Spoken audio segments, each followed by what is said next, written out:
पहले तो रास हुआ, अब ठाकुर जी महारास कर रहे हैं। जैसे ही ठाकुर जी ने महारास की योजना बनाई, इतने में ही महाकाल उज्जैन में बैठे हुए महाकालेश्वर भगवान विचलित हो गए। बोले ठाकुर जी महारास कर रहे हैं और हम यहीं बैठे बैठे अपने ऊपर अभिषेक करवाते रहे, ऐसा कैसे काम चले। सोई महादेव दौड़े सीधे वृंदावन की ओर। जैसे ही वृंदावन में प्रवेश करने लगे, गोपियों ने मार्ग रोक दिया। बोले कहाँ घुसे जा रहे हैं भगवान? बोले रास बिहार हो रहा है, रास करने जा रहे हैं ठाकुर जी के साथ। बोले भीतर रास बिहार में एक ही पुरुष अलाव है, श्री कृष्ण, उसके अलावा सब गोपी हैं यहाँ पर। आपको भीतर जाना है तो आपको भी गोपी रूप धारण करना पड़ेगा। महादेव ने तुरंत अपना कमंडल आगे करके भिक्षा याचना करते हुए अन्नपूर्णा मैया को प्रकट किया। अन्नपूर्णा मैया अन्न सामग्री लेके प्रकट हुई। महादेव बोले अन्न नहीं, आज तो आप अपना श्रृंगार दे दो हमको। और माँ अन्नपूर्णा ने अपना श्रृंगार महादेव को प्रदान कर दिया। ये बढ़िया नाक में नथनी पहनी, कानन में कुंडल पहने, बिच्छू बिच्छू लटक रहे थे। अन्नपूर्णा मैया ने सबको भगा दिया, गले में से सर्प वर्प उतार दिया, गले में हार पहनाए नव लखा के। जे बढ़िया महाराज नीचे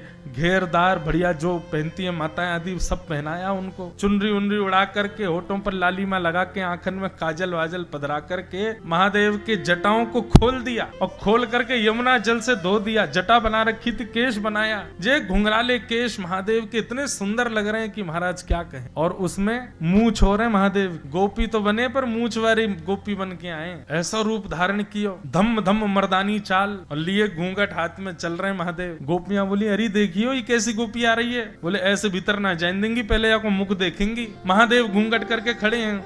गोपियां बोली एक गोपी ने एक अपनो मुख तो दिखाए थे। महादेव बोले नहीं, हम जिनके लिए तैयार हुए हैं उन्हीं को ही दिखाएंगे। गोपी बोली अरे हमें पता है तू बहुत मलूक है, ने दिखाए तो दे। अगर सुंदर होगी तो ही भीतर जान देंगी, ने को कोई कमी लगी तो यहीं रोक देंगी। महादेव बोले वैसे तो बात यह है कि अगर हमने घूंघट ऊपर कर लिया ना तो तुम सब मूर्छित हो जाओगी, रोकने वाला बचेगा ही नहीं। हमारा रूप ऐसा है कि उसको वही देख सकता है जो भीतर नृत्य कर रहा है, आप नहीं देख पाओगी। गोपियां बोली नहीं, मुख तो दिखाना पड़ेगा। जैसे ही महादेव ने नेक घूंघट ऊपर किया, महाराज ये सुंदर महादेव के घुंघराले केश, कटाक्ष नेत्र, तीसरो नेत्र फड़फड़ा रहा है महाराज।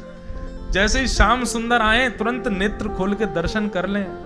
मूछन में इत्र लगो है, होठन में लालिमा लगी है। ये बढ़िया सुंदर सुंदर कड़ूला पहने, नीचे पाजे करधनी डाले महादेव गोपी बन के खड़े। ऐसा रूप कभी किसी ने ना सोचा था ना देखा था। गोपियां वहीं मूर्छित हो गईं। महादेव बोले हम पहले ही मना कर रहे थे, रोकने लायक बचोगी नहीं, लेकिन मानी नहीं। महादेव जैसे ही आए, भीतर नृत्य कर रहे श्याम सुंदर ने महादेव को देखा, दौड़ करके गए, लेकर के आए और महादेव के साथ नृत्य करने लगे। जहां स्वयं नारायण श्री कृष्ण रूप में, महादेव गोपेश्वर रूप में नृत्य कर रहे, तो भला कोई शांत कैसे बैठता। सूर्य ने भी आज नृत्य करना प्रारंभ किया। महाराज